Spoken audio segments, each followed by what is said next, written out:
श्रीराम समर्थ. वाणीरूप श्री महाराज तात्यासाहेब केतकर यांची रोजनीशी डायरी, भाग क्रमांक 26. आम्ही पुण्यास असताना 2-3 वेळा वाईस जाणे झाले. प्रथम 21/8/1933 रोजी सूर्यग्रहण होते.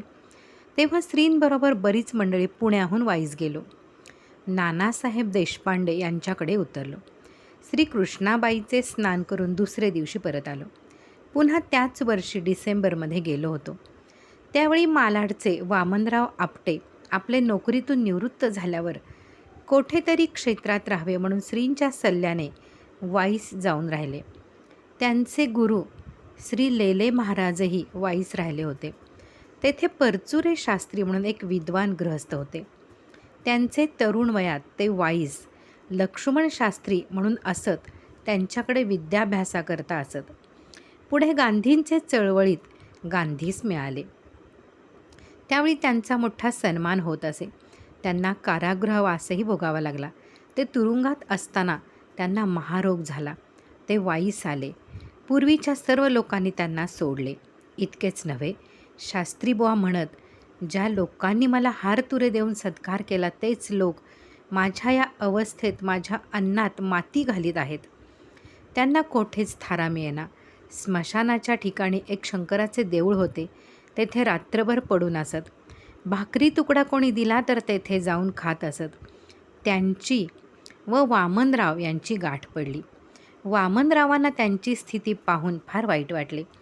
पुढे तेच आपले घरातून तयार करून जेवण्यास नेत असत. शास्त्रीबुवा अत्यंत कष्टी झालेले होते. मदत करणारे त्यावेळी कोणीच नव्हते. वामनराव त्यांच्याकडे जाऊन बोलत बसत. श्री महाराजांच्याबद्दल गोष्टी निघत. श्रींना भेटावे असे शास्त्रीबुवांच्या मनात आले. पण त्यांच्या दुखण्यामुळे पुण्यात श्रींचे दर्शनास येणे कठीण होते. श्रींचे दर्शन व्हावे अशी तळमळ लागे.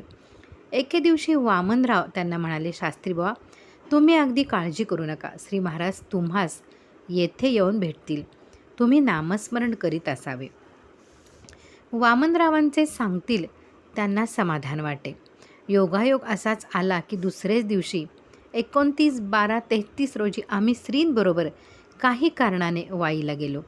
नानासाहेब देशपांडे यांचे घरीच उतरलो होतो. वामनराव यांना श्री महाराज आल्याचे कळले.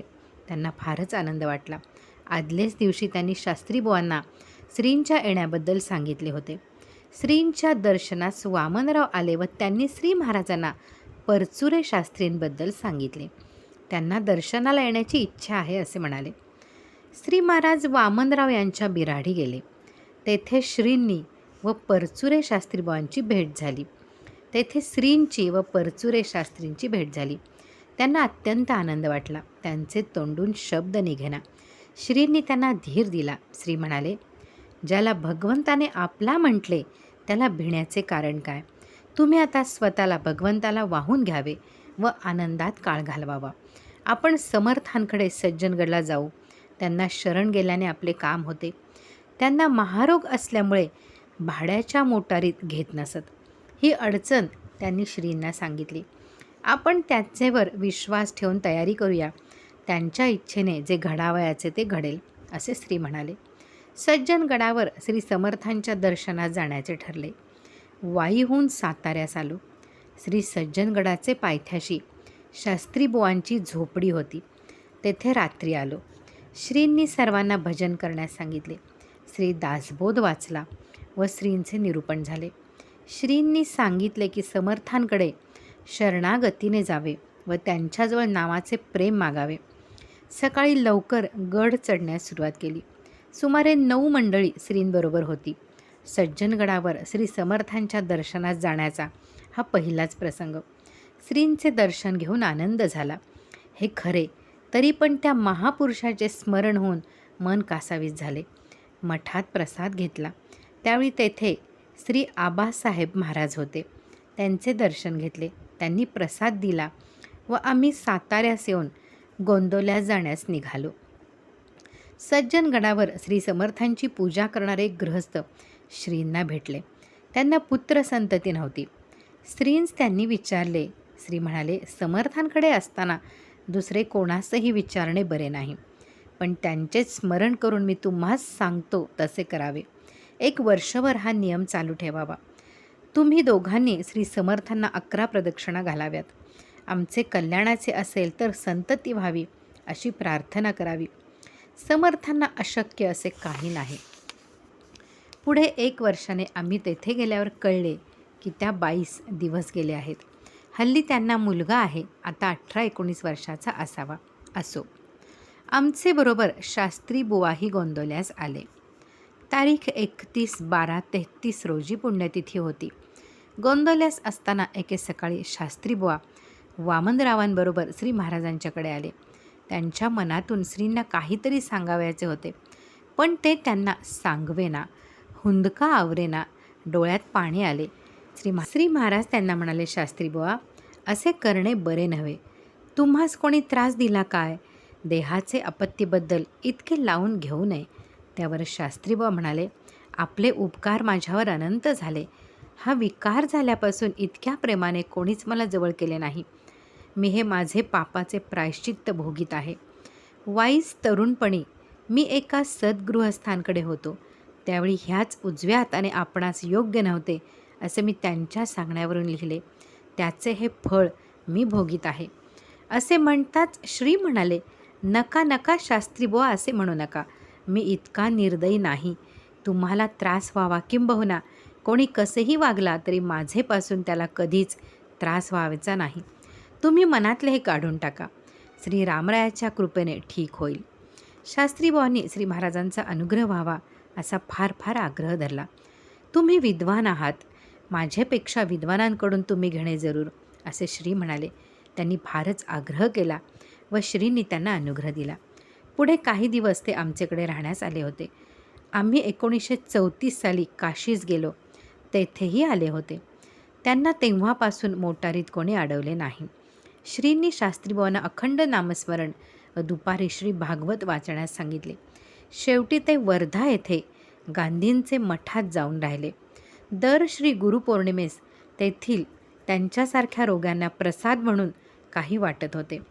तेथे त्यांचे नामस्मरण करीत अंतकाळ झाला. असे त्या संस्थेपैकी 2 गृहस्थ श्रींच्या दर्शनास आले होते त्यांनी सांगितले. एकदा साताऱ्यास असताना शास्त्रीबाबांनी अन्नत्याग करून प्राणत्याग करावा या हेतूने बरेच दिवस बसले. तेथील एका डॉक्टरांनी श्रींना पत्र लिहिले की शास्त्रीबाबांनी अन्नत्याग केला असून त्यांची प्रकृती अति क्षीण होत चाललेली आहे. तरी दर्शन देण्याकरता श्रींनी यावे अशी शास्त्रीबाबांची विनंती आहे. श्रींनी त्यांना 2 दिवसांनी पत्र लिहिले की देह भोगास कंटाळून अन्नत्याग करणे हे शास्त्राविरुद्ध आहे.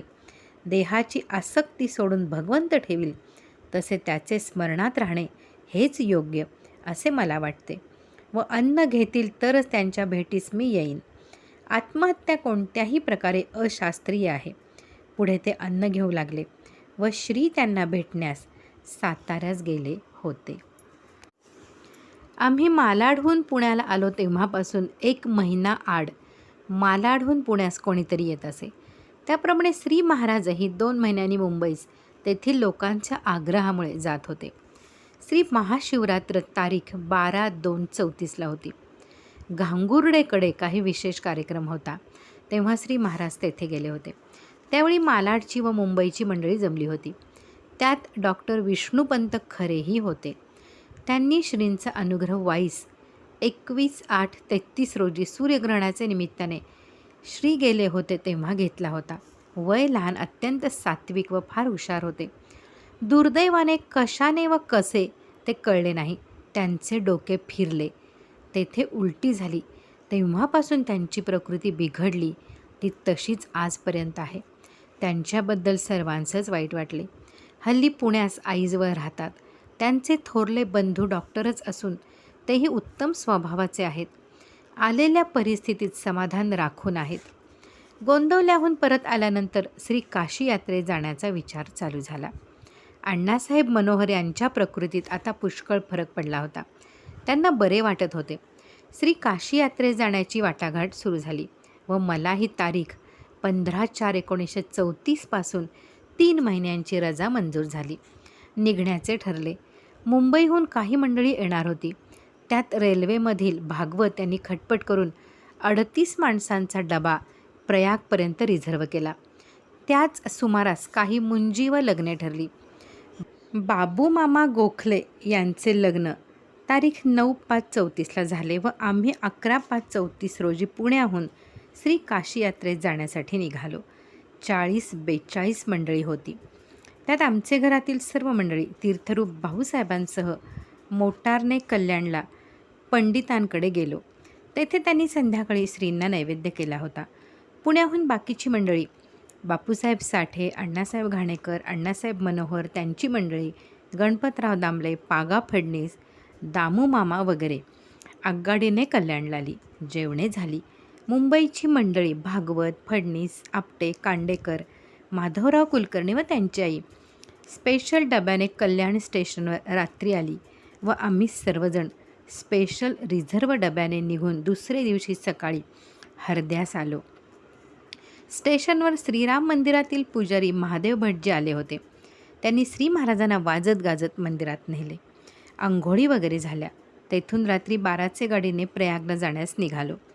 आमचे बरोबर श्री काकासाहेब मराठे होते. त्यांनीच प्रवासात सर्व खटपट केली.